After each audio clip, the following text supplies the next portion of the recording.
Oke ya, kita mulai materi hari ini mengenai financial distress atau prediksi kebangkrutan.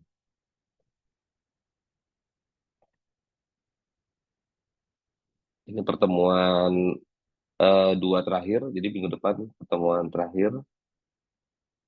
Hari ini kita belajar mengenai prediksi kebangkrutan. Jadi intinya setiap perusahaan itu kan nggak selalu jalan sesuai dengan eh, rencana gitu ya, baik-baik semua kondisinya. Kadang perusahaan ada fase-fase tertentu yang menyebabkan kondisi perusahaan itu sedang ketat dari sisi penjualan atau dari sisi cash gitu. Jadi kalau di dunia eh, di dunia bisnis itu intinya kalau saya selalu membuat perusahaan-perusahaan saya itu selalu liquid. Jadi kita mesti menjaga likuiditas perusahaan. Artinya apa? Liquid itu enggak mesti kita punya uang cash atau saldo yang cukup di perusahaan. Tapi kita punya plafon kredit bank juga itu masuk ke dalam likuiditas. Karena kan misalnya di laporan keuangan itu ada namanya laporan laba rugi gitu ya. Laporan laba rugi itu bisa jadi perusahaan labanya besar. Di bawah ini profitnya besar, untung, tapi perusahaan itu nggak punya uang gitu. Kenapa? Kok bisa? Karena mayoritas penjualannya dalam bentuk piutang. Dia jualan barang, catat pendapatan, tapi bukannya dapat uang, tapi nyatat piutang karena akan dibayar berapa bulan kemudian, tergantung dari term of payment-nya. Nah, sedangkan bagi perusahaan, uang cash itu atau uang yang ada di bank itu kita sebutnya juga uang kas gitu ya, itu darah. Jadi kalau nggak punya uang ya nggak punya darah. Kan buat gajian, buat operasional ya, bayar listrik itu kan pakai uang gitu. Jadi perusahaan yang sehat, yang labanya besar, belum tentu dia punya cash yang banyak. Itu beda. Makanya laporannya itu ada laporan laba rugi, profit and loss, dan yang kedua ada laporan juga arus kas, cash flow gitu. Jadi kalau laporan arus kas itu cash basis, uang yang diterima dan uang yang dikeluarkan pada satu periode itu apa aja disajikan di laporan keuangan, saldo awal dikurangi ditambah saldo masuk dikurang saldo keluar, itu ending balance-nya berapa? Itu laporan arus kas atau cash flow. Tapi kalau profit and loss ini laporannya laporan accrual basis. Accrual basis itu kapan saat serah terimanya itu dicatat. Jadi kita jualan produk A, sudah kita jual, tapi kita terima uangnya sebulan kemudian. Itu udah dicatat pendapatan, tapi jadinya piutang. Nanti pada saat penerima pembayaran, jurnalnya bukan penjualan lagi, jurnalnya itu adalah debitnya bank, kreditnya di piutang. Gitu. Jadi analisis-analisis ini sebenarnya perlu dilakukan untuk melakukan prediksi, membantu untuk mengantisipasi perusahaan kalau ada indikasi-indikasi mengalami kebangkrutan gitu yang disebabkan oleh masalah-masalah keuangan bisa diidentifikasi dan diantisipasi sedini mungkin ya. Ini ada konsepnya nanti dibaca aja.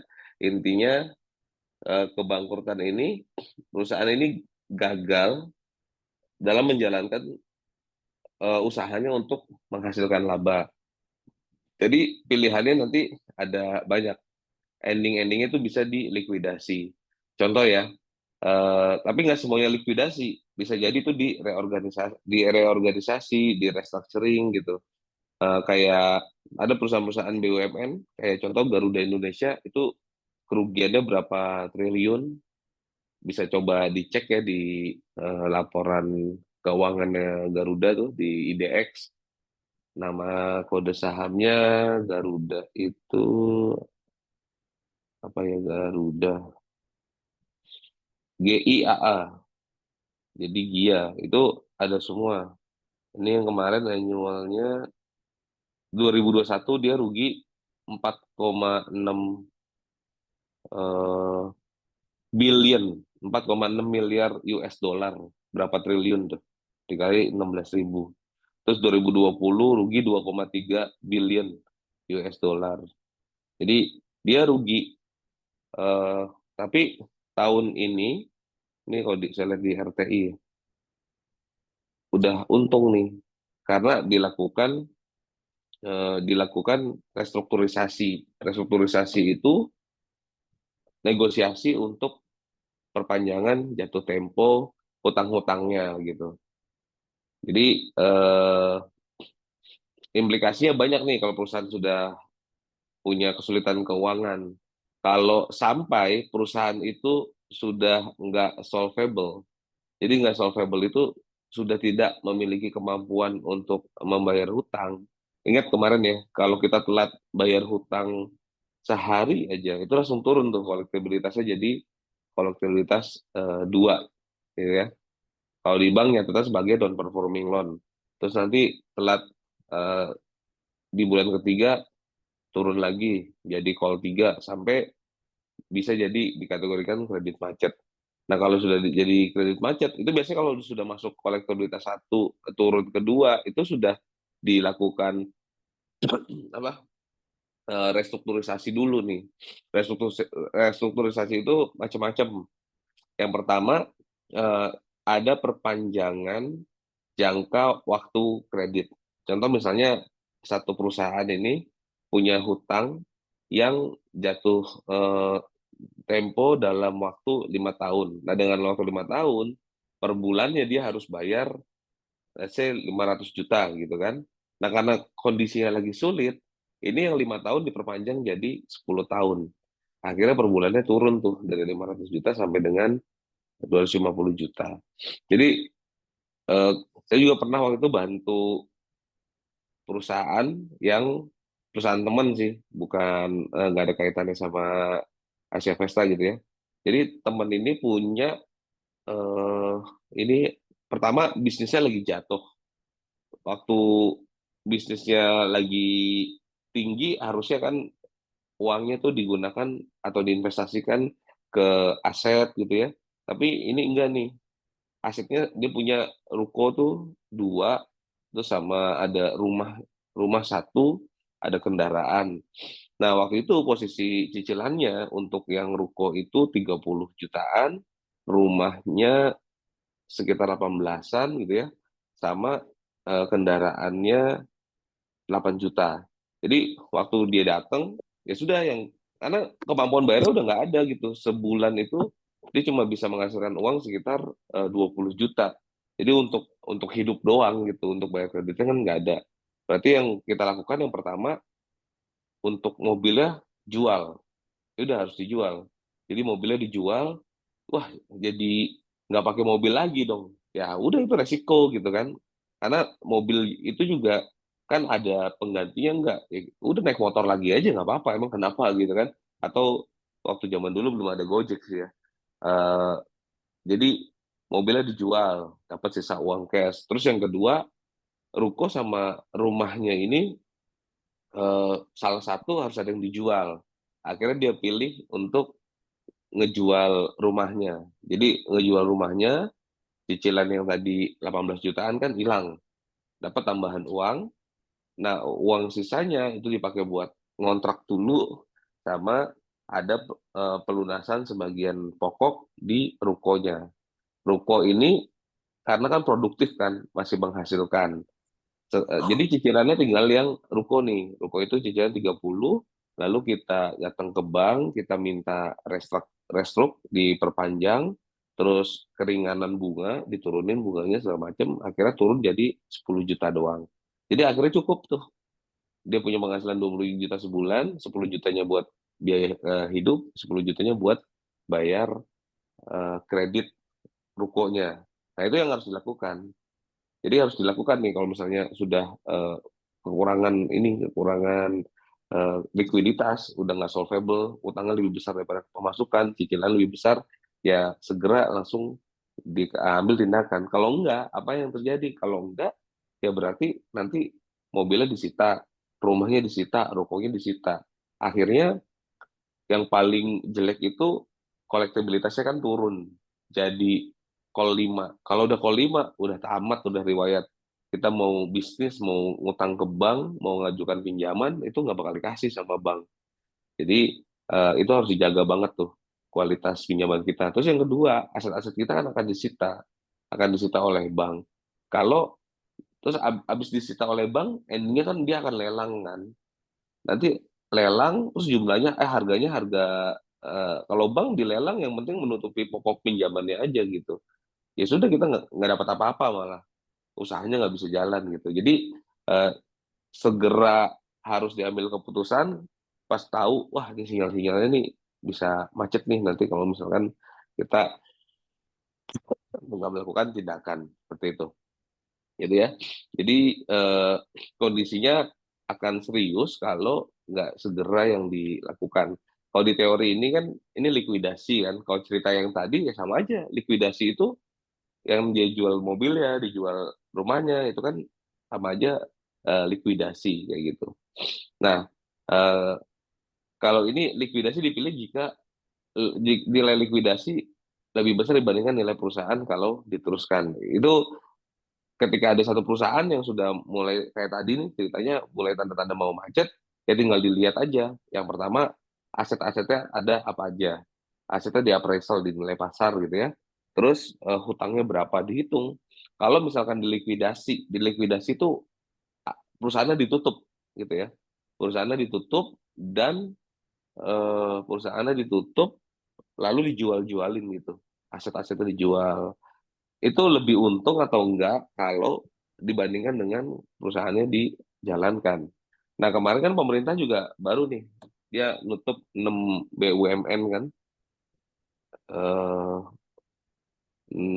BUMN tuh baru ditutup sama pemerintah, dibubarkan. Ada Indah Karya, terus Dok dan Perkapalan Surabaya, Amarta Karya, Barata Indonesia, Faruna Tirta, dan Semen Kupang. Ini yang terancam dibubarkan, berarti ini lagi masih proses pertimbangan. Terus yang resmi dibubarkan nih ada Industri Gelas, PT Pembiayaan Armada Niaga Nasional, gitu ya. Jadi pemerintah pun melakukan hal yang sama untuk bersih-bersih. Nih PT Kertas Craft Aceh, ini beritanya tanggal berapa nih? Tanggal 29 Desember 2023. PT Craft Aceh, PT Pembiayaan Armada Niaga, Industri Gelas Persero, Istaka Karya, Industri Sandang Nusantara, Merpati, Nusantara Airlines, Kertas Leces. Nah, itu pemerintah aja melakukan likuidasi dan membubarkan perusahaan yang bikin rugi. Jadi kalau diterusin terus ya cuma dia doang rugi gitu. Atau yang ini terakhirnya reorganisasi jika dipilih perusahaan masih menunjukkan prospek yang baik sehingga nilai perusahaan kalau diteruskan lebih besar. Nah, yang terjadi sama Garuda itu kan walaupun sudah rugi parah gitu kan, triliunan segala macam, akhirnya pemerintah tetap meneruskan. Kemarin sempat ada tuh opsi untuk menggantikan Garuda, jadi Garudanya dilikuidasi, ditutup, digantikan sama apa sih pesawatnya tuh yang punyanya eh, Pertamina itu, saya pernah naik waktu itu ya. Jadi, tapi pemerintah milih untuk merestrukturisasi hutangnya Garuda gitu kan. Sampai sekarang kan udah untung lagi tuh Garuda itu. Coba ya. Jadi coba Jakarta ke Surabaya. Surabaya, Juanda. Gitu. Ini juga karena kan di oh Pelita Air. Jadi kemarin tuh sempat kan, sekarang ada tuh pesawat pesawat punya anak perusahaan Pertamina namanya Pelita Air. Pelita Air ini tadinya pesawat kayak internal aja yang make orang-orang Pertamina kalau mau ke tambang, mau ke apa daerah-daerah operasinya Pertamina. Nah, beberapa tahun yang lalu karena Garuda ini nggak bisa mengisi slot, kan ada slot-slot penerbangan gitu kan, itu nggak bisa diisi sama Garuda, swasta juga nggak bisa, akhirnya si Pelita Air ini disuruh beroperasi untuk eh, mengisi slot yang tersedia. Kenapa harus diisi? Karena kan akibatnya kayak sekarang. Kita tuh ada slot-slot yang kosong dan pesawatnya sedikit karena habis COVID kan. Pesawat kan mostly pada leasing gitu kan, nggak pada beli, pada sewa, leasing. Pesawatnya nggak balik lagi, cuma sedikit, penumpangnya udah banyak, akhirnya kan harga pesawat jadi naik. Nah, si Pelita Air tuh disuruh tuh beroperasi untuk membackup operasional penerbangan. Kemarin ada rencana juga untuk ya sudah yang jadi apa armada pesawat nasional tuh yang menggantikan Garuda tuh Pelita, tapi nggak jadi. Kayaknya malah terakhir Pelita Air mau digabung sama Citylink atau gimana gitu ya, belum belum tahu lagi saya beritanya. Nah, ini beberapa ininya penyebabnya. Ya tadi jelas tuh kalau udah punya arus kas kurang sedikit arus kasnya, kalau nggak punya uang berarti perusahaan nggak punya darah. Manusia nggak punya darah kan kita nggak bisa hidup gitu kan. Terus yang kedua besarnya utang. Ingat ya, utang posisinya ada di liability. Jadi aset, liability sama sebelah kiri itu ada liabilitas sama modal. Nah, utang itu kemarin saya sempat jelasin juga. Ada namanya rasio debt to equity ratio. Tergantung dari industrinya, industri apa. Di industri-industri tertentu, industri yang perdagangan misalnya, trading gitu ya, itu debt to equity rasionya bisa 3 kali. Jadi kalau equity-nya 1 miliar, berarti hutangnya bisa sampai 3 miliar. Kenapa kok bisa sebanyak itu? Karena perputarannya juga banyak gitu. Nah kalau di industri-industri seperti developer, itu malah justru harus dijaga di bawah 1 kali. Karena developer itu uangnya yang paling besar modalnya adalah untuk beli tanah. Nah, tanah itu eh, tanah itu nggak liquid gitu. Jadi sekali beli tanah nanti bisa selesai atau terjual 5 sampai 10 tahun. Jadi nggak boleh beli tanah pakai hutang. Tapi kalau bangunannya, rumahnya itu boleh nggak apa-apa pakai hutang. Karena ketika developer beli tanah, terus dipecah-pecah, ini mau dijadiin berapa rumah, terus dijual satu kafling. Nah, ada yang beli, ya kita nggak punya uang, kita utang aja. Nanti langsung ada yang menggantikan melunasi hutangnya ketika konsumennya bayar atau KPR-nya realisasi. Terus yang ketiga ini ada kegiatan operasional mengalami kerugian. Nah, operasional mengalami kerugian tuh macam-macam sebabnya ya. Bisa jadi kalau saya eh, contoh nih, ada apa ya? Unilever tuh. Nanti dicek aja Unilever UNVR. Kalian coba ini kalau mau lihat-lihat saham gitu ya. Itu ada namanya aplikasi Stockbit, STOCKBIT, Stockbit gitu ya. Itu di-download aja. Atau yang kedua RTI bisnis, RTI bisnis. Jadi download, nanti cari nama perusahaannya atau kode perusahaannya. Kan kode perusahaan yang sudah TBK tuh ada 4 kode tuh biasanya. Kalau perusahaan saya yang udah TBK ada 3. Kalau yang Unilever tadi yang saya mau cerita itu UNVR nama kodenya. Jadi cek aja UNVR. UNVR itu Unilever itu kan perusahaan besar ya, sudah worldwide company lah, udah lebih beroperasi di lebih dari 100 negara di dunia. Tapi kondisinya kalau kita lihat UNVR, ini saya pakai RTI ya. Jadi ini RTI gini tampilannya, hijau gitu di depannya ini ada overview harga saham. Kalau kita lihat ya, yang 1 tahun yang lalu deh, di bulan Juli, 3 tahun yang lalu, oke, 5 tahun yang lalu lah kita lihat ya. Jadi 5 tahun yang lalu itu 2020 harganya masih 8.700. Jadi 8.700. Oke, saya ini aja ya, saya share di sini aja kali ya.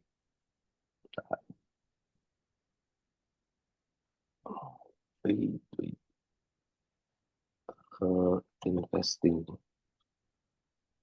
ya, opinion.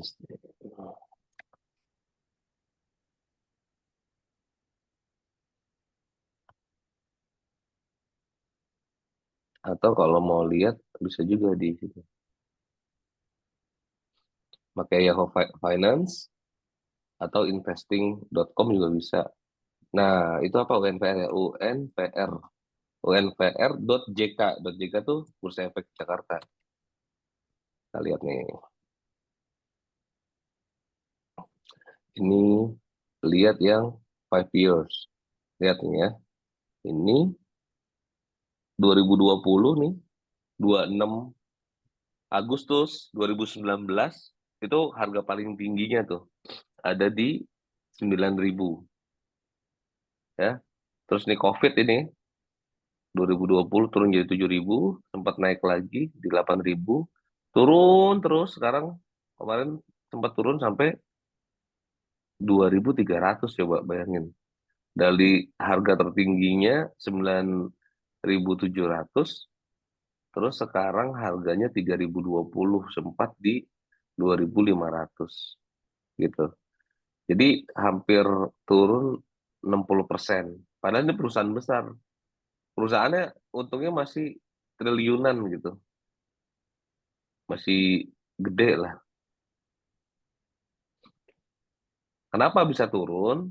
Nah, kalau kita lihat di laporan keuangannya, nanti dianalisa minggu depan nggak tahu ada apa nggak ya ininya ya, apa materinya.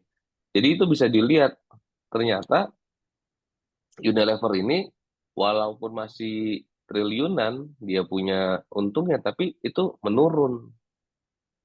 Menurunnya karena nah, ini kok nggak bisa share lagi. Microsoft, Excel, oh ini, poin. Jadi secara secara keuntungan malah turun gitu ya, karena hampir sebagian besar bahan bakunya itu dia impor. Impor dari ke Indonesia belinya pakai dolar. Dolarnya kan tinggi kan. Sekarang 16.000 berapa tuh? 16.400, 500 kan. Terus eh, harga jualnya nggak bisa dinaikkan. Kenapa? Karena segmen marketnya kan di retail yang sensitif terhadap harga gitu. Jadi banyak juga perusahaan-perusahaan yang akhirnya memutuskan untuk mulai PHK gitu kan, untuk mengurangi biaya-biaya operasional. Terus yang keempat nih ada kebijakan pemerintah. Kalau kebijakan pemerintah, salah satu anak perusahaan kita juga di 2019 kita tutup. Kita tutup karena ada perubahan kebijakan pemerintah. Jadi waktu kan eh, bisnisnya itu bisnis peternakan sapi. Sapi kita import dari Australia, terus kita ada kandang, digemukkan 4 bulan, habis itu kita jual sama jagal rumah potong hewan, dipotong, nah paginya dibawa tuh dijual di pasar gitu. Jadi kita cuma pengemukannya aja. Tapi itu nilainya besar, kita kapasitasnya itu 40.000 ekor kandangnya. Omsetnya juga di atas 1 T. Tapi mulai 2017 itu kebijakannya udah nggak kondusif tuh. Kebijakannya udah nggak kondusif, seperti misalkan karena harganya kan memang 130.000 tuh sekilonya kan kalau kita jual. Pemerintah maunya di bawah 100.000. Sedangkan industri ini nggak mungkin di bawah 100.000, kita HPP-nya aja 93.000. Kalau jualnya 80.000 berarti rugi. Akhirnya ya kuotanya dikurangi gitu ya. Di 2018 mulai ada kebijakan impor daging India. Ya udah selesai karena impor daging India itu harganya 65.000 sampai di pasar itu 65 sampai 80.000. Dan itu langsung nge-replace ini nge-replace hasil produksi kita. Nah, jadi akhirnya kita tutupkan untuk kita likuidasi perusahaannya. Utang-utang kita lunasi gitu ya, karyawan semuanya. Dan sekarang tinggal satu aset ada di Subang itu, tanah kandangnya. Nah ini akibat kebijakan pemerintah. Banyak lagi sih kebijakan pemerintah. Kayak kemarin tuh yang minyak goreng kan sempat langka tuh tahun 2000 berapa ya, 2 tahun yang lalu gitu. Akhirnya pemerintah kan mengeluarkan kebijakan namanya DMO tuh, Domestic Market Obligation. Itu ada perbandingan. Setiap perusahaan yang memproduksi dan menjual minyak goreng yang komersil itu harus bikin minyak kita. Nah, minyak kita itu berapa persen? Kalau nggak salah 20% apa 10% gitu. Jadi dia nggak bakal dapat kuota kalau nggak ngejual minyak kita. Makanya minyak kita itu macam-macam bentuknya, karena semua perusahaan memproduksi itu minyak murahnya lah gitu. Terus ada kenaikan biaya operasional dan suku bunga utang. Nah, kenaikan suku bunga utang. Jadi kalau suku bunga utang itu kan ini ya tergantung dari kebijakan dari pemerintah juga. Kan ada Bank Indonesia kan, Bank Indonesia itu mengendalikan eh, stabilitas moneter. Jadi kalau BI itu mengendalikan stabilitas moneter, kalau OJK itu untuk mengawasi mengawasi lembaga-lembaga keuangan dan lembaga keuangan non bank, lembaga keuangan bank dan non bank. Terus jadi biasanya kebijakannya BI, nah sekarang nih Amerika suku bunganya kan lagi tinggi kan, jadi BI itu juga ngikutin biasanya. Kapan saat Bank Indonesia menaikkan suku bunga, kapan menurunkan suku bunga. Pertama, kalau misalkan kondisinya posisi perusahaan posisi sedang tidak liquid, itu biasa. Jadi negara lagi nggak liquid, nggak punya uang cash yang cukup, bank-bank dana simpanannya itu kurang, biasanya BI akan menaikkan suku bunga. Itu bisa dilihat kayak sekarang tuh kalau nggak salah suku bunga berapa ya 4,7 gitu ya. Itu nanti ketika suku bunga deposito naik, kan masyarakat yang punya uang akan memasukkan uangnya jadi deposito. Kan gitu ya. Nanti deposito dana pihak ketiga di bank banyak, akhirnya bank akan menyalurkan kredit lebih besar. Tapi kalau misalnya depositonya besar, nanti bunga kreditnya juga akan besar. Kita pernah belajar juga kan yang bank itu, karena keuntungan bank itu adalah selisih dari bunga kredit dan bunga deposito yang dibayarkan ke nasabah. Jadi semakin besar bunganya, semakin eh, mahal suku bunganya. Di negara-negara tertentu kayak di Jepang, Jepang itu malah minus.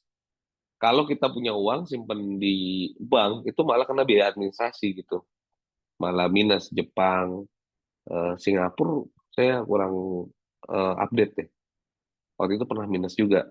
Jadi artinya pemerintah di sana nggak mau kita menyimpan uang kita di bank. Uang kita harus diinvestasikan gitu di luar. Kalau kita diinvestasikan biar returnnya lebih banyak gitu ya. Jadi ketika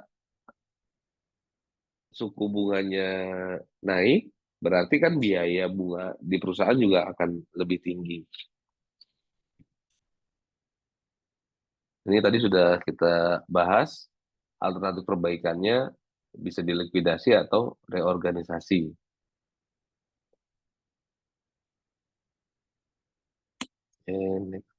Nah, ini ada metode analisis kebangkrutan.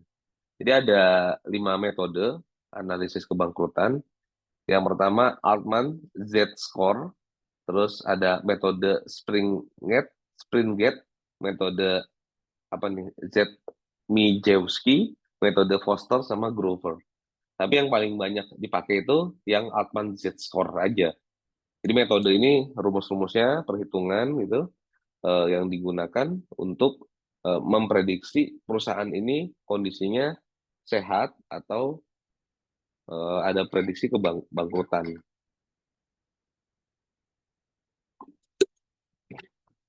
Oke, gitu ya. Jadi Alman Z-score ini model yang menggunakan beberapa rasio untuk menciptakan alat prediksi kebangkrutan atau kesulitan. Ada 5 rasio yang dipakai adalah rasio laba ditahan, rasio modal kerja, rasio laba sebelum pajak dan bunga, rasio penjualan yang dicatat berdasarkan total aset, rasio nilai pasar saham yang dicatat berdasarkan total hutang. Jadi ini sebenarnya ada 60 rasio, lalu dipilih hanya 5 rasio saja yang dipakai untuk menganalisa kondisi perusahaan, apakah baik-baik saja atau ada potensi mengalami kebangkrutan. Nanti hasil perhitungannya, kalau di atas 2,99 nilainya, maka kategorinya perusahaannya sehat. Jadi nggak punya potensi kebangkrutan. Kalau di antara 1,81 sampai 2,99, ini gray area atau area eh, ya bisa mungkin bangkrut, bisa mungkin perusahaannya akan bangkit gitu. Tergantung bagaimana manajemen mengambil keputusan dan menjalankan operasional perusahaannya. Berarti kalau sudah ada di gray area, ya sudah langsung harus diambil keputusan untuk efisiensi ya, pemotongan biaya-biaya yang nggak perlu gitu. Yang terakhir kalau di bawah 1,81, ini perusahaannya sudah memiliki potensi kebangkrutan sangat besar. Udah langsung agak ekstrim sih kalau yang ini kan, kita minta restrukturisasi untuk perpanjangan kredit, reorganisasi, dia dikecilin lagi organisasinya gitu.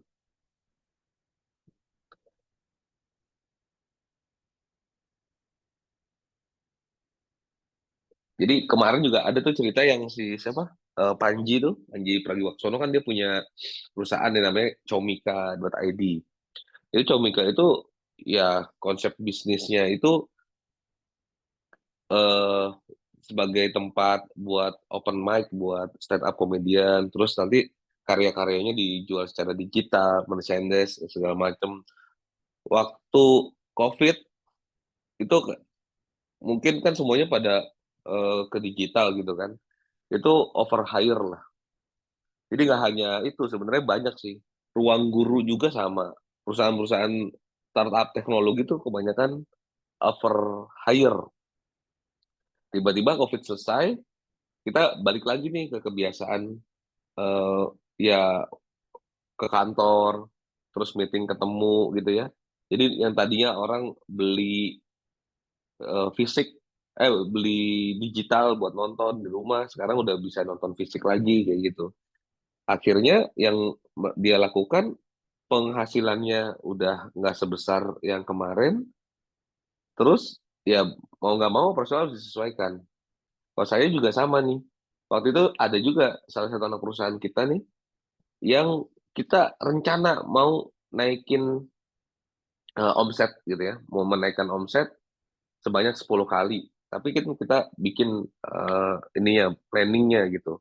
Di tahun kedua dan ketiga itu omsetnya kita rencanakan naik 5 kalinya dulu.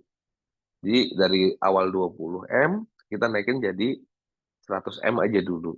Nah, untuk naikin ini kan banyak yang harus dikerjakan nih. Pertama dari kapasitas produksinya, kedua dari manpowernya, itu harus hati-hati banget.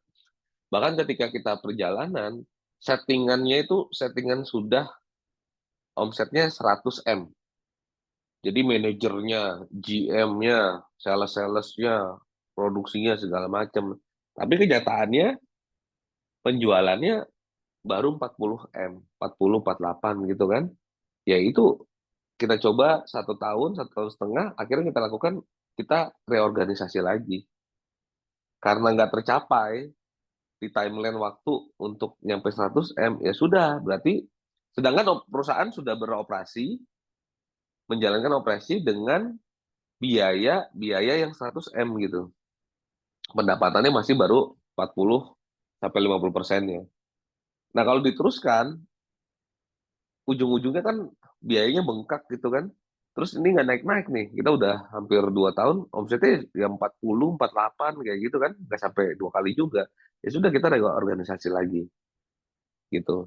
Kita reorganisasi lagi, kita sesuaikan biayanya, jadi biaya yang sama dengan pendapatan perusahaan gitu. Itu biasa tuh. Yang di Comika juga tadi gitu. Mereka akhirnya mereorganisasi.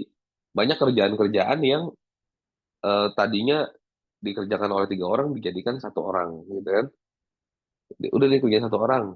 Terus banyak jabatan-jabatan yang bisa di outsource keluar, nggak mesti harus jadi karyawan di kantor. Itu yang harus dilakukan gitu. Oke, ini rumusnya ya.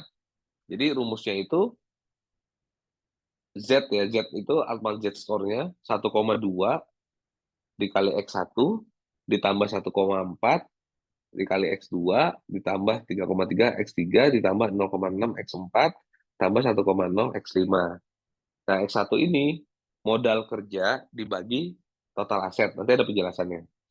X2 laba ditahan atau return earning. Kan ada tuh di modal ya kan, ada modal di setor, ada laba tahun berjalan, current earnings, dan ada laba ditahan atau RE atau return earning. Ingat tuh, laba ditahan itu retained earning atau RE. Jadi nanti di kerjaan kalau ada yang ngomong-ngomong RE, oh iya tahu itu laba ditahan gitu. Laba ditahan dibagi total aset. Kalau yang X3 itu laba sebelum pajak dan bunga. Jadi laba sebelum pajak dan bunga itu earning before interest and tax, EBIT, earning before interest tax. Sebelum dikurangi pajak dan bunga dibagi total aset. Yang X4-nya nilai pasar saham dibagi total utang. Jadi nilai pasar saham ini berapa? Nilai pasar saham ini bisa diukur kalau perusahaannya TBK. Jadi kalau perusahaannya TBK itu ada harga sahamnya di pasar, itu berapa dibagi total hutang. Nanti kalau perusahaannya tertutup gimana? Nggak tahu dong harga pasarnya. Nah, si Altman Z Score ini dia ada bikin versi revisinya gitu ya untuk menilai perusahaan yang masih kondisinya tertutup. Jadi bukan nilai pasar sahamnya, nanti ada rumusnya. Yang X5-nya apa jualan dibagi total aset.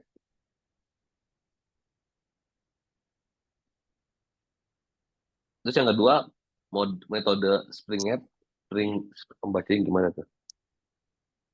Springett yang menggunakan metode statistik dan teknik pengambilan sampel yang hampir sama ya sama Altman Z-score, tapi sampelnya berbeda. Kalau yang tadi kan ada yang 5 itu ya, 5 apa? 5 rasio. Yang ini nanti sampelnya beda, terus batasannya 0,862. Jika nilainya kurang dari 0,82, berarti perusahaannya diprediksi akan mengalami kebangkrutan. Kalau di atas 0,862 itu berarti sebaliknya. Nah, ini metodenya, rumusnya. Jadi 1,03A ditambah 307 ditambah 0,66C tambah 0,4D. Jadi yang A-nya itu modal kerja dibagi sama total aset. Yang B-nya laba sebelum pajak dan bunga dibagi total aset. Oh, ini pada nutup ini ya kamera, saya nutup juga nih. Terus yang C, laba sebelum pajak dibagi utang lancar dan D, penjualan dibagi total aset. Nanti kalian tolong dengerin ya. Tadi akhir saya tanya nih. Kalau nggak bisa jawab, nanti kita kasih tugas aja gitu ya. Ini yang metode sprint gate ya. Jadi ini rumusnya. Terus yang ketiga, metode Zmijewski. Metode ini menggunakan teorinya yang berbeda dengan yang metode sebelumnya, yaitu rasio profitabilitas, rasio leverage, dan rasio likuiditas perusahaan sebagai variabel penting dalam melakukan analisis kebangkrutan.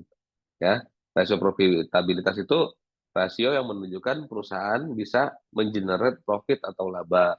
Kalau rasio leverage ini rasio yang menunjukkan seberapa besar perusahaan dapat meleverage aset yang dimilikinya, dan likuiditas ini kemampuan perusahaan untuk melunasi hutang-hutangnya gitu.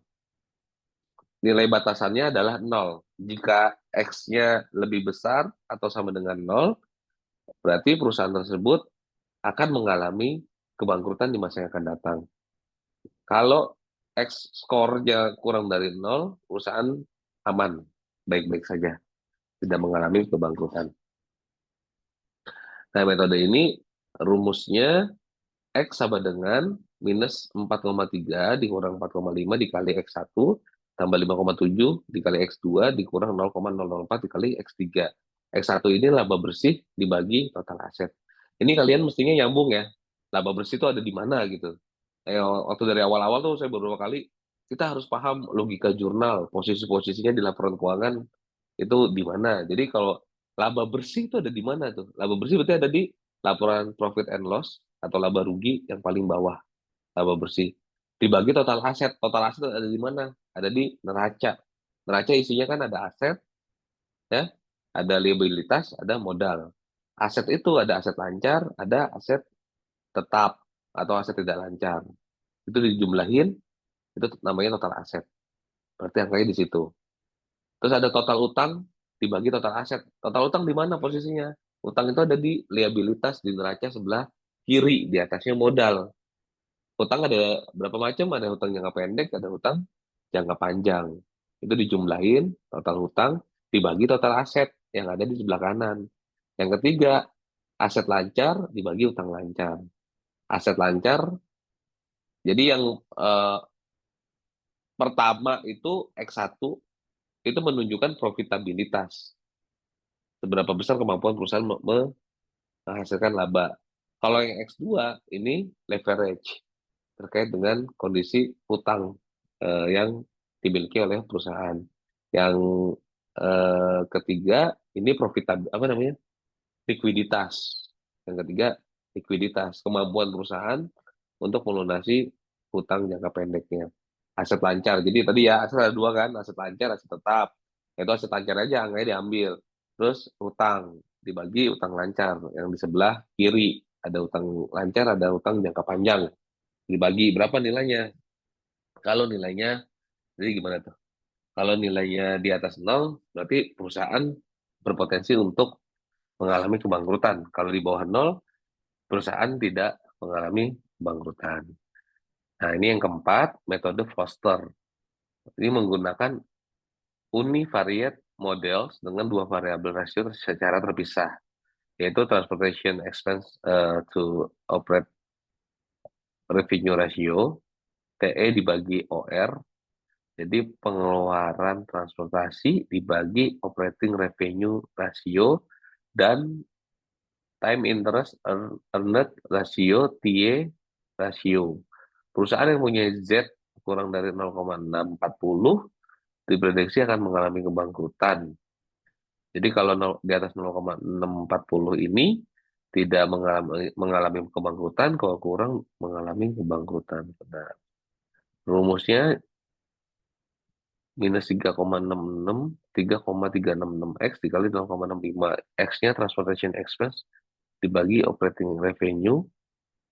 Kenapa cuma biaya transportasi ya? Nah ini soalnya jarang digunakan sini rumus ini. Tapi nggak apa-apa, yang penting kita tahu aja. Eh, Kayaknya rumus ini waktu itu ada untuk menganalisis perusahaan ini deh, transportasi kereta api gitu. Makanya yang paling dominan kan biaya transportasinya gitu.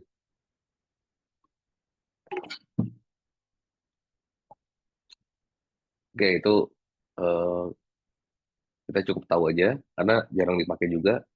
Yang terakhir ini metode Grover. Nah, metode Grover ini metode pendesainan ulang terhadap model Altman Z-score.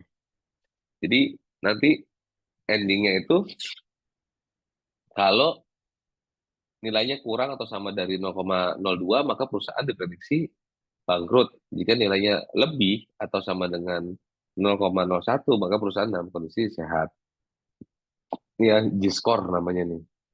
Kalau lebih dari 0,01 sehat, 0,02 kurang dari 0,02 G-score-nya atau 0,01 masuk kategori gray area, dan yang di bawah 0, minus 0,02 kategori sebagai perusahaan yang memiliki potensi kebangkrutan.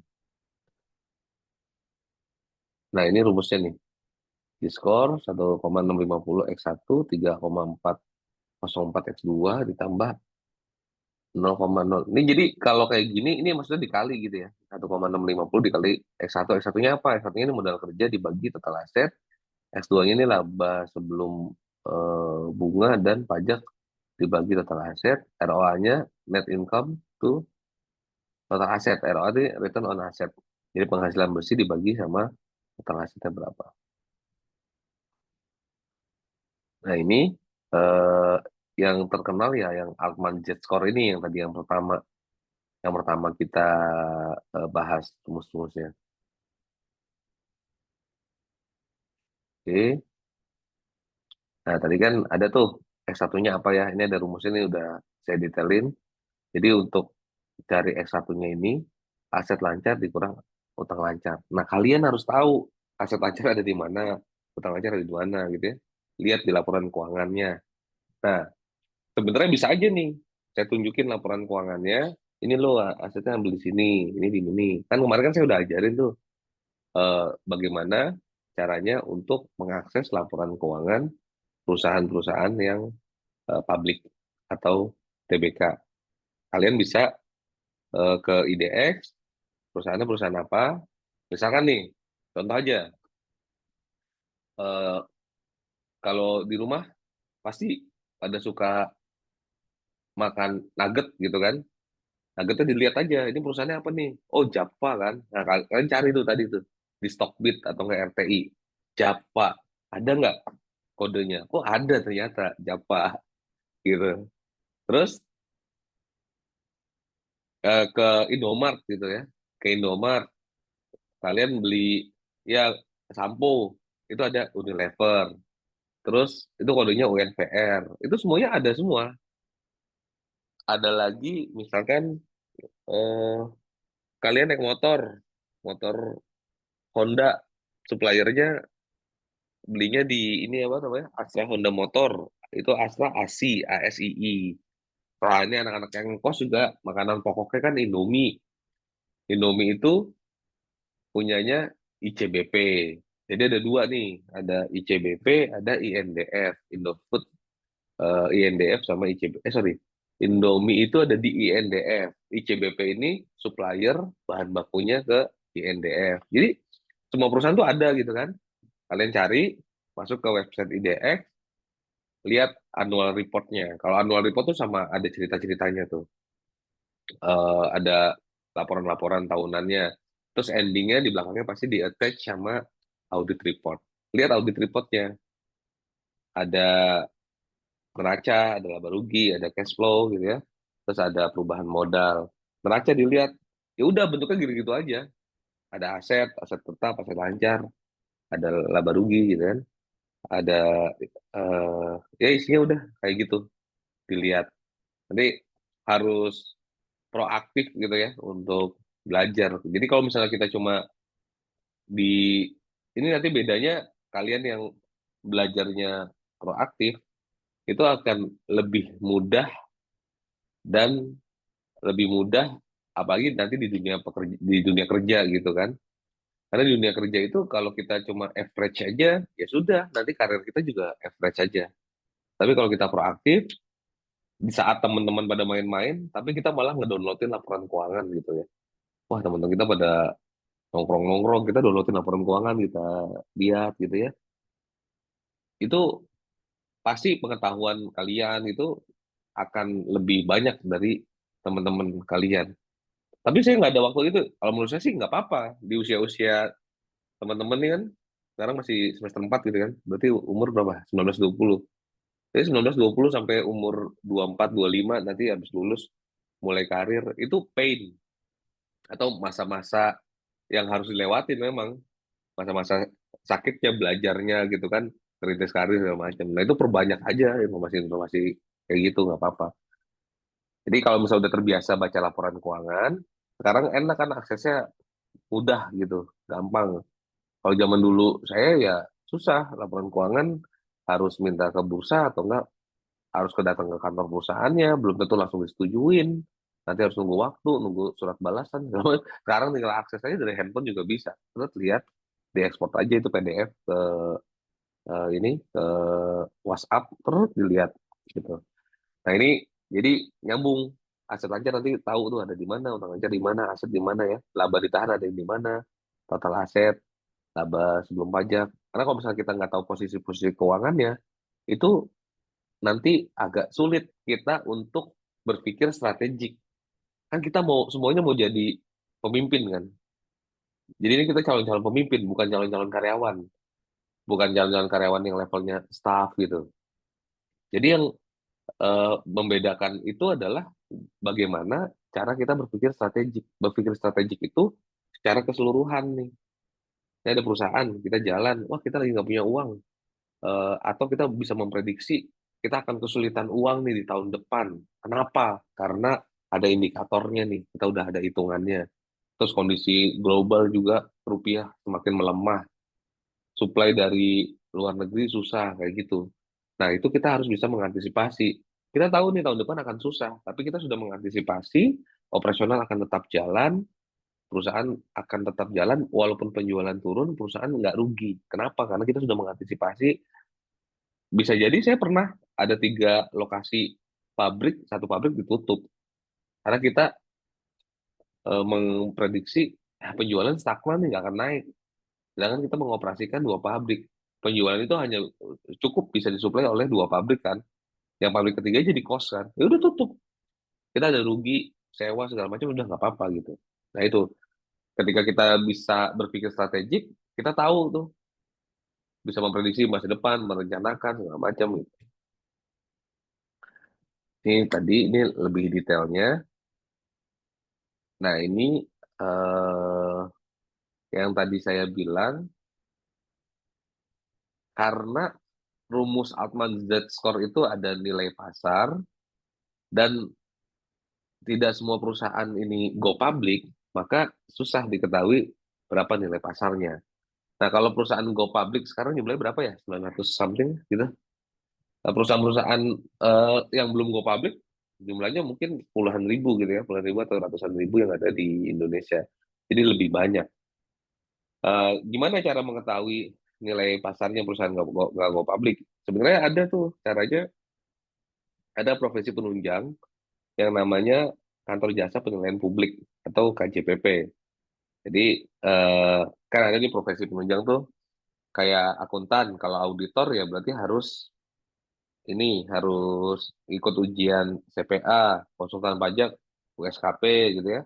Yang ini KJPP, KJPP ini jasa penilai, kan ada notaris kayak gitu. Nah KJPP ini dia akan menilai, ada 2 yang dia nilai. Yang pertama menilai properti dan yang kedua itu bisnis. Kalau properti itu dia akan nilai ini harga pasarnya berapa. Kalau kita mau kredit ke bank, misalnya mau beli rumah, itu pasti akan di appraisal nama pekerjaannya, akan di appraise ini berapa nilai pasarnya, dan bank akan membiayai antara 70 sampai 80% dari nilai pasar. Itu pekerjaannya appraisal. Yang penilaian properti. Yang kedua ini KJPP juga bisa melakukan penilaian bisnis. Penilaian bisnis ini dia akan menilai perusahaan ini nilainya berapa. Nah, itu biasanya perusahaan-perusahaan kayak kemarin kita juga pernah ada satu perusahaan kita jual secara private. Jadi kita jual secara private, ini nilainya berapa? Atau bahasanya itu sekarang valuasinya berapa? Itu sebenarnya kalau saya nggak, menurut saya istilah valuasi itu salah. Yang benar adalah value-nya berapa. Nah, valuasi itu adalah proses untuk menemukan value. Tapi kan sekarang banyaknya, oh ini valuasinya berapa nih gitu. Apalagi perusahaan-perusahaan startup gitu ya. Oh perusahaan ini valuasinya udah 10 miliar gitu. Padahal yang benar value-nya udah 10 miliar. Valuasi itu proses untuk melakukan menentukan value-nya berapa. Nah, kalau dari nilai buku kan itu bisa tuh kita lihat aja nilai ekuitasnya berapa. Di neraca itu ada ekuitas dibagi jumlah lembar saham, itu nilai buku.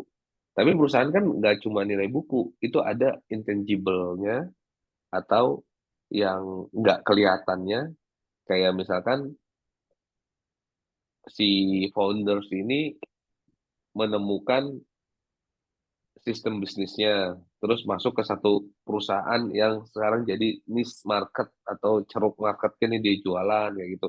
Itu kan perlu dihargain juga. Jadi biasanya itu dinilai oleh KJPP itu. Nah kalau si Altman ini akhirnya bikin satu rumus lagi untuk eh, perusahaan-perusahaan yang private atau non non TBK company untuk mengganti nilai pasarnya menggunakan nilai buku saham biasa dan saham preferred sebagai salah satu komponen variabel bebasnya. Ya, jadi eh, ini kita balik lagi ke neraca. Nanti ini ntar ada pertanyaan nih, saham biasa apa, saham preferred itu apa? Itu harus kita belajar nanti ada di apa sih materi saya nggak tahu ya. Tapi kalau di perusahaan itu ada aktenya, saham itu biasanya banyak jenisnya lah. Kalau di laporan keuangan itu ada di sisi modal, ada di modal di store. Jadi itu ada jenis sahamnya. Coba nanti download laporan keuangan di keterangannya itu catatan laporan keuangan itu ada bahkan kayak Goto misalnya ya, ada saham tipe A, saham tipe B. Saham tipe A ini bisa ngapain aja gitu ya. Saham tipe A ini saham-saham yang dimiliki oleh founders walaupun nilainya cuma 2%, tapi dia berhak untuk menentukan CEO-nya Goto siapa gitu. Jadi itu jenis-jenis sahamnya lah. Eh, Kalau di rumus ini untuk perusahaan yang private diganti tuh nilai pasar sama saham biasa dan saham preference sebagai komponen variabel bebasnya. Modelnya jadi seperti ini, jadi 0,717 X apa dan seterusnya bisa dibaca sendiri. Nah, yang X4-nya yang tadi apa? Nilai pasar ini jadinya nilai buku saham biasa dan saham preference. Caranya gimana? Caranya kita lihat ekuitasnya. Di laporan keuangan tuh ada ekuitas nilainya berapa dibagi sama jumlah saham.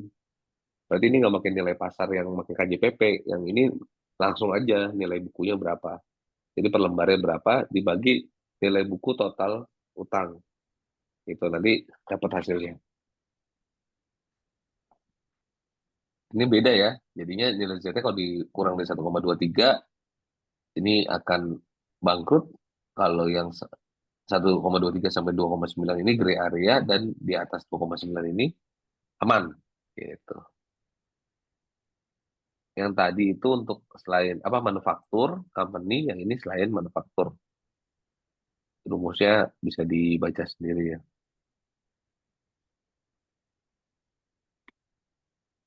Ini juga beda ininya. Z1-nya kalau Z-nya kurang dari 1,1 berarti bangkrut. Kalau lebih dari 2,6 berarti aman.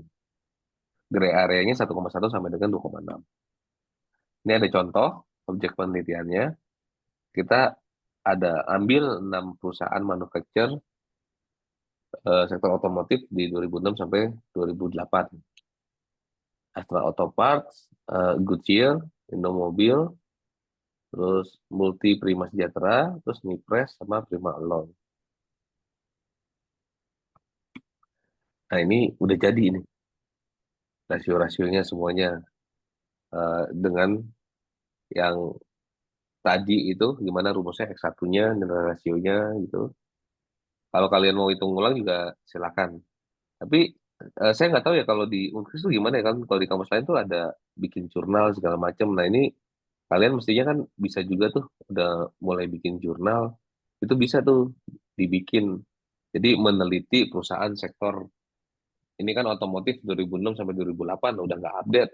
Kita ini lagi kita bikin yang periode 2020 sampai 2023 misalnya. Karena kita mau tahu nih 2020 2023 itu ada COVID itu gimana hasilnya. Nanti bikin jurnalnya terus jurnalnya bisa diupload. Tapi nggak tahu deh kalau di Inggris tuh bisa dapat kredit poin apa enggak gitu kan. Ini masing-masing perusahaannya ya, ini setelah dihitung sih. Oke,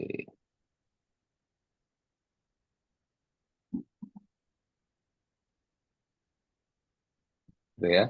Nah ini kesimpulannya, ada satu perusahaan yang berada pada kondisi keuangan yang sehat, yaitu PT Astra Auto Parts. Lalu ada perusahaan yang kondisi gray area, Goodyear Indonesia, dan empat lainnya, Indomobil, Mitra Prima Sejahtera, Nipres, dan Prima Alloy, terancam mengalami kebangkrutan. Nah ini kan 2006-2008 kita cek ya, di RTI, kayaknya perusahaan itu udah, jadi udah bangkrut tuh. Prima Alloy, Prima Alloy Steel, TBK. Oh iya tuh. Coba kamu ada yang udah download itu belum? RTI, RTI Bisnis. Itu kodenya PRAS, Prima Alloy. Jadi tuh udah nih Ini ada notifikasinya nih. Bankrupt filing against the company. Terus yang kedua, late submission of financial report. Dia telat untuk mensubmit laporan keuangan. Seperti itu saya special monitoring. Tuh, berarti prediksi ini bener nih. Prima Alloy Steel. Ini 2006 2008 kan. Sekarang 2024 lagi proses ini likuidasi.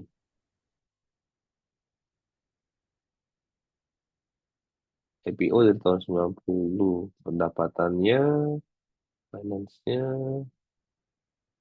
wih. Tuh, lihat ya, di finansialnya, tuh pendapatannya turun terus, bahkan ini udah nol nih, kerugian berapa ratus miliar tuh. Gitu. Terus apa lagi tuh? Nipres. Nipres juga kayaknya udah ini juga nih. Nipres TBK. Nipres TBK. Tuh, sama. Berarti ini bener juga teorinya ya? Ini saya baru ngecek juga. Tuh, Nipres TBK tuh. Bankrupt ya. Filing against the company. Laporan keuangannya telat. Terus yang L apa nih? L ini listed company has not, udah nggak melakukan annual general meeting of shareholder. Jadi udah nggak menyelenggarakan RUPS. Security Special Monitoring. Tuh, bener ini ya. Terus apa lagi? Multi Prima Sejahtera. Multi Prima Sejahtera. LPIN. LPIN. Nah, alamat LPIN. Oke. Oh, yang LPIN nih, selamat nih perusahaannya nih. Yang LPIN ini perusahaannya sama selamat tuh. Income statement-nya 2022 172 M, ya kan? Naik terus tuh income statement-nya. Ini apa pendapatannya tuh? Ini kemarin 2023 turun, ini yang sampai bulan Maret. Perusahaannya juga aman, LPIN, ada notifikasinya, ya. Terus satu lagi Indomobil, Indomobil, Indomobil aman lah, Indomobil sukses, internasional perusahaan besar. Indomobil juga aman, ya.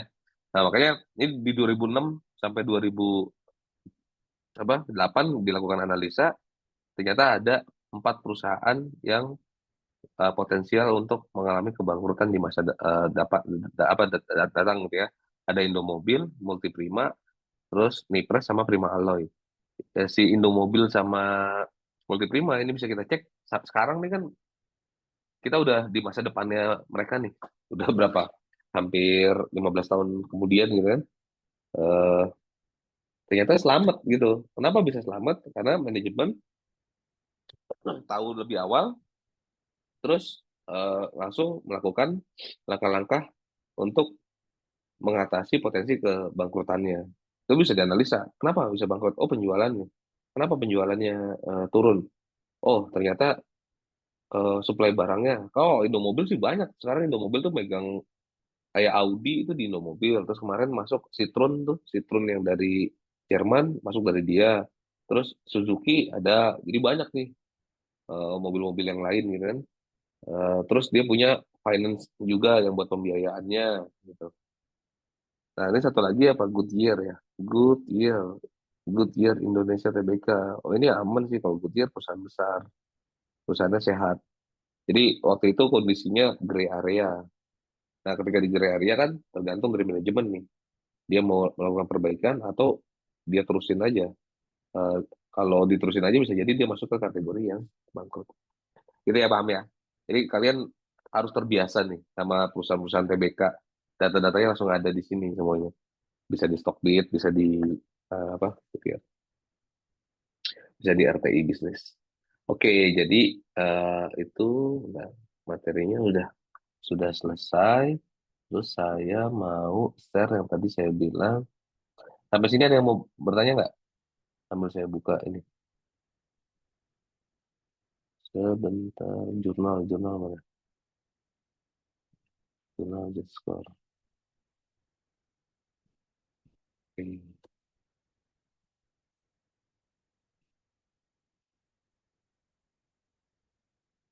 Nah ini yang tadi saya bilang ya, saya nggak tahu ya kalau di Inggris nih kalian diwajibkan atau enggak, misalkan kalian mau bikin jurnal bisa apa enggak dan dapat apa gitu ya. Jadi ini saya nge-browsing ya, jurnal yang dibuat sama siapa nih, Hafiz Fauzan sama Vidya Sutyono, perbandingan model Altman Z-score, Z Mijewski, Springate, and Grover dalam memprediksi kebangkrutan perusahaan perbankan yang terdaftar di BEI periode 2011 sampai 2015. Nah, kalau kalian mau bikin jurnal ini kan juga bisa kan, tapi diperbaharui aja perbankan, tapi 2016 sampai sekarang misalnya, atau perusahaan yang sektor lain. Ini mestinya sih harus terbiasa nih bikin ini, karena ketika nanti sudah terbiasa, pas penelitian untuk skripsi itu jadi gampang gitu. Karena waktu yang lama itu ya pada saat bikin skripsi. Ada beberapa teman saya juga akhirnya nggak selesai kuliahnya gara-gara skripsinya nggak selesai. Sayang, mestinya dari semester sekarang udah bisa dicicil.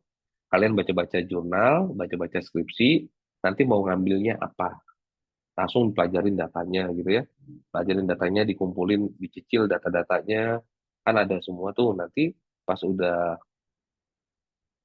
apa ya, proposal dulu ya kalau nggak salah gitu kan, kalian udah siap. Jadi teman kalian masih tidur, kalian udah punya bahannya gitu kan. Itu yang paling lama tuh. Ini keterangan-keterangannya nanti udah saya share juga ke Bu Esti, bisa di-share ke kalian, kalian bisa baca atau browsing sendiri aja jurnal mengenai prediksi bangkrutan. Ini kan data perusahaannya, yang dipakai ini ada 30 perusahaan yang diteliti, lalu eh, hasil penelitiannya, ini, ini kesimpulannya, kalau dari Altman Dead Score,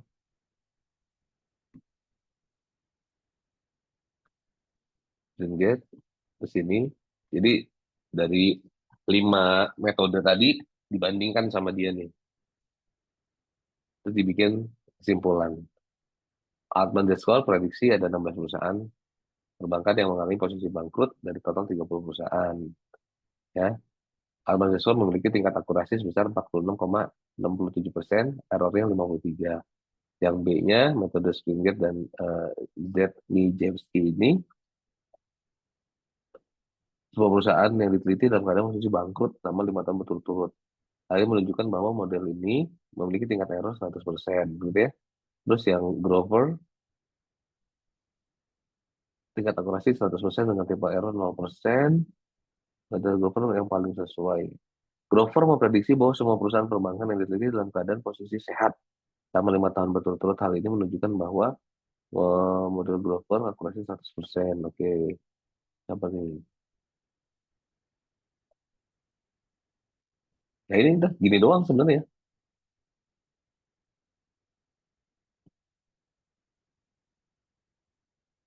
Kesimpulannya apa? Nah ini kalian perbanyak aja baca-baca jurnal.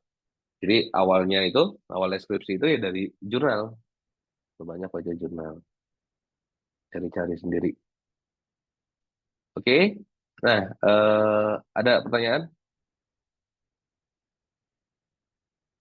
atau nggak ada? Kalau nggak ada, saya mau lanjut sebentar. Ini mengenai apa, pasar modal ya. Kalau di Unkris itu kan ada ini ya, ada MNC itu ya, pojok investasi ya. Kalian ada yang udah punya akun saham belum? Akun trading gitu.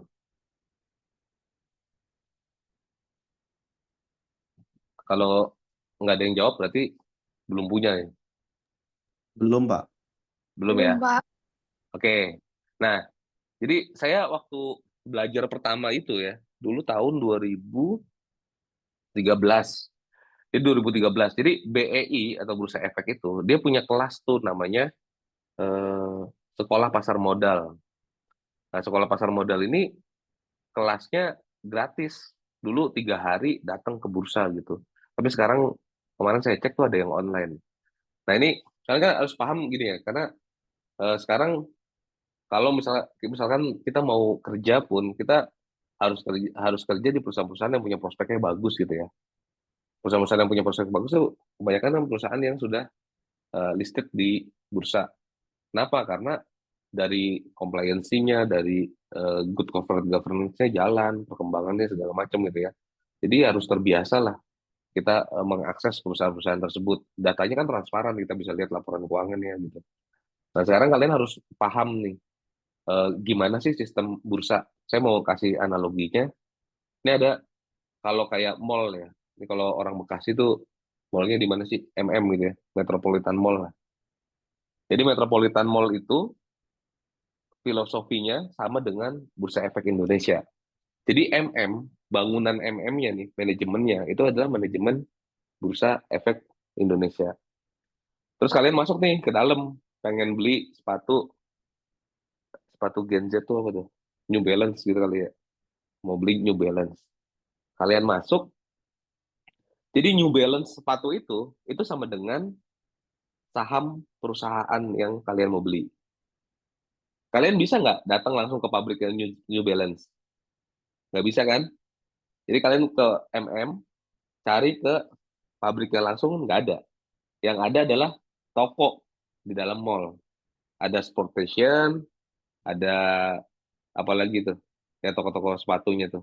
Atlet Foods gitu kan. Ada di Matahari ada nggak ya? Di Matahari ada juga tuh yang jual itu produk-produk MAP ya. Jadi eh, mallnya itu adalah Bursa Efek Indonesia. Tokonya itu kalian harus ke Atlet Foods kan untuk beli sepatu. Tokonya itu adalah broker namanya atau perantara perdagangan efek. Jadi tokonya itu adalah broker. Nah, broker itu ciri-cirinya tuh yang ada namanya sekuritas, sekuritas, sekuritas gitu. Kayak MNC sekuritas. Nanti kalian ke kampus, kamu lihat tuh pojok investasi. Oh, ini nih yang namanya broker nih. Jadi MNC sekuritas kan? MNC kan banyak, ada MNC TV ya, ada MNC apa? Eh, macam-macam dia. Yang ini MNC sekuritas. Nah, itu adalah tokonya, atlet foodnya. Kalian masuk ke dalam tokonya, ke atlet foodnya, ke MNC sekuritasnya. Habis itu kalian cari tuh sepatu di situ. Mau beli Skechers, Puma, atau New Balance, atau Adidas, Nike di situ.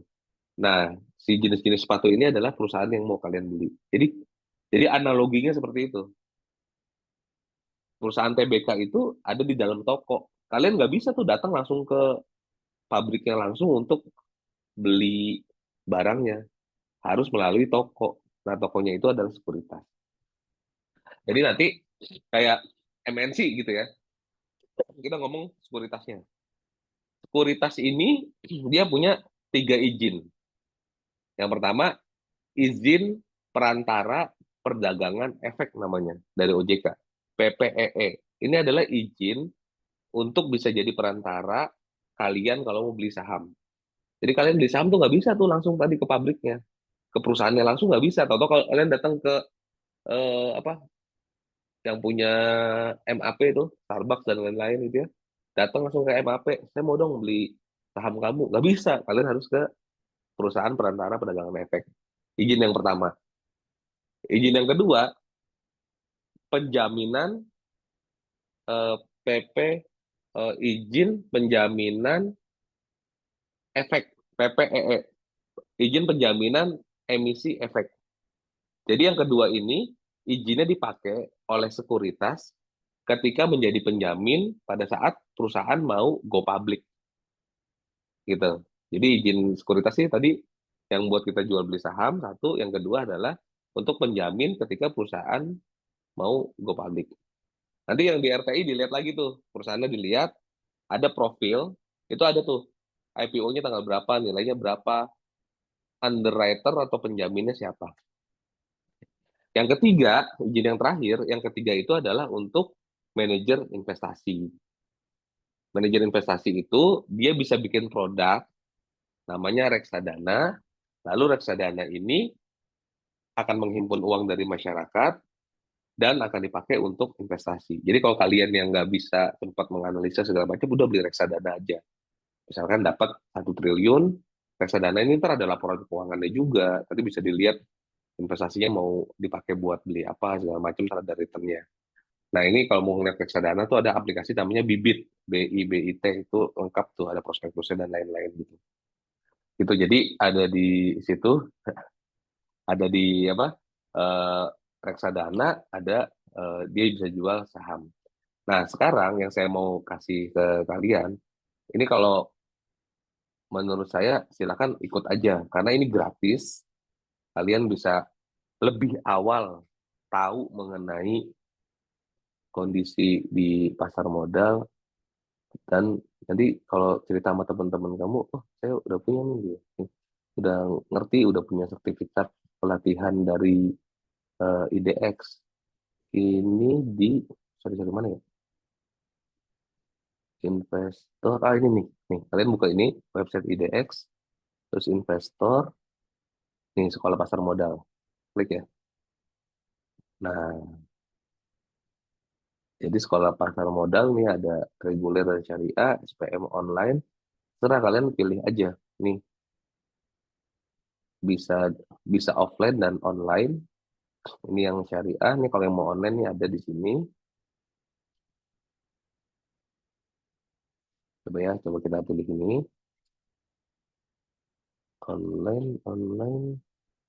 Mau mendaftar melalui informasi. Nah, kita klik aja. Kemana daftarnya? Oh, nggak ada ya.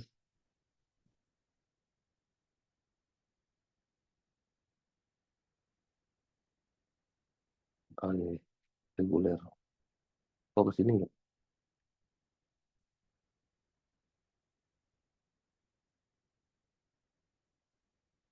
Baca. Oh, ini. Ini. Dibuka kembali. Ini postingan tanggal berapa nih?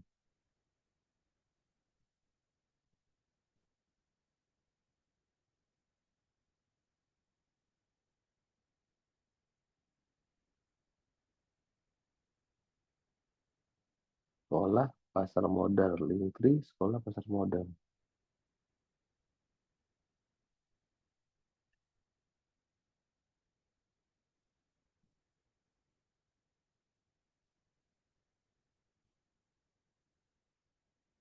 Oh, ini nih. Lah, kok sini lagi? Nanti cari sendiri deh. Oh, ini ada jadwal SPM nih. Kalian cari sendiri aja, terus tuh banyak kan di sini kan ada Semarang, ada Batam gitu ya. Cari aja yang di Jakarta atau Bekasi. Jadi kalau dulu itu saya offline, jadi datang ke sana. Itu benar-benar diajarin materinya tuh dari ini nih ya, penjelasan mengenai investasi di pasar modal gitu ya. Terus saham, ada namanya SID, gimana caranya prosedur jual, kalian mau ordernya pakai apa, gimana caranya segala macam. Nah, waktu zaman COVID, sekolah pasar modal itu dia online. Jadi di zaman COVID itu online. Tapi ini saya cek nih, saya baru ngecek juga nih. Ini coba di browsing aja deh. Jadi kita online, penyelenggaranya tuh si sekuritas-sekuritas itu. Nanti kita ikut, diajarin, bahkan kita sampai bikin akun cuman deposit 100.000 gitu kan. Nanti kita bisa bisa langsung jadi investor saham. Misalkan kalian apa beli saham BCA gitu kan. Beli saham tuh minimal satu lot tuh 100 lembar. BCA sekarang 9.000. 9.000 berarti kalau satu lot itu 900.000. Wah, kemahalan. Beli saham yang murah-murah aja. Cari aja. Misalkan yang dekat-dekat kita kayak tadi Unilever tuh 2.500 kan. Berarti 10 apa satu lotnya itu dikali 100 250.000. Udah. Jadi nanti pas lagi ke Indomart ngelihat sampo, tahu lihat gitu ya. Wah, saya pemegang saham kamu nih gitu kan. Bisa ujung apa bisa kasih tahu ke temennya gitu kan. Saya pemegang saham ini nih gitu. Nah, itu coba aja dieksplor, ikuti sekolah pasar modal, bisa online atau kayaknya sih yang online sekarang udah jarang ya. Atau offline lebih bagus sih. Kalian bisa kalian sosialisasi, bisa kenalan networking sama teman-teman yang ikut pelatihan. Jadi bisa tahu gimana sistemnya bursa gitu. Karena eh, ya ini level korporasi yang paling tinggi tuh ya perusahaan-perusahaan yang ada di Bursa Efek dari segi laporan keuangannya, karena standarnya pasti memenuhi standar dari PSAK, terus diawasi sama OJK, sama masyarakat segala macam gitu. Gitu aja. Jadi ini saya cuma share aja. Kalau menurut saya, mumpung kalian masih panjang dan sedini mungkin, ya masuk tuh ke industri-industri itu, jadi bisa tahu oh di pasar modal ini ada berapa perusahaan, terus mulai menganalisis menganalisis yang kayak tadi, bikin jurnal, nanti bisa dilanjutin tuh sampai eh, untuk skripsi misalnya. Oke, ada pertanyaan? Nanti saya sambil cari tahu ya yang sekolah pasar modal ya, kalau misalnya udah dapat ininya, eh, linknya atau apa, saya akan kirim ke Bu Esti. Dan lagi saya tanya, ada pertanyaan? Kalau nggak ada, kita sudahi dulu. Kita ketemu lagi minggu depan ya. Minggu depan terakhir. Minggu depan tuh apa sih namanya? Minggu depan itu Bu Esti. Bentar. Materi terakhir. Informasi pasar dalam analisis keuangan. Nah ini, kalau kalian udah belajar, enak nih. Informasi pasar dalam analisis keuangan. Jadi nanti kita nyambung gitu. Informasi-informasi apa yang ada eh, di pasar yang akan mempengaruhi kita untuk melakukan analisis keuangan. Oke, kalau sudah, terima kasih banyak udah join di kelas pagi ini. Mohon maaf, ini waktunya saya atur-atur mau offline masih belum bisa. Jadi, dan harus pagi-pagi karena biasanya saya jam 10 ada meeting di hari Senin. Semoga bermanfaat dan bisa menambah insight buat teman-teman. Tolong yang tadi kalian banyak baca-baca laporan keuangan, downloadin, ikut daftar sekolah pasar modal. Cuma 3 hari dapat sertifikat, bisa dimasukin ke dalam CV. Terus kalian punya kemampuan untuk berinvestasi di pasar modal. Nggak perlu banyak, 50.000 juga banyak perusahaan-perusahaan yang sahamnya di bawah 100.000 bisa dibeli gitu kan. Jadi eh, kalian levelnya lebih tinggi tuh daripada yang average gitu. Saya udah ngerti nih gimana caranya invest di pasar modal. Saya udah ngerti baca laporan keuangan. Saya udah ngerti menganalisa laporan apa perusahaan-perusahaan yang ada di bursa. Oke, sekian dari saya. Terima kasih. Eh, Kalau ada salah-salah perkataan mohon dimaafkan.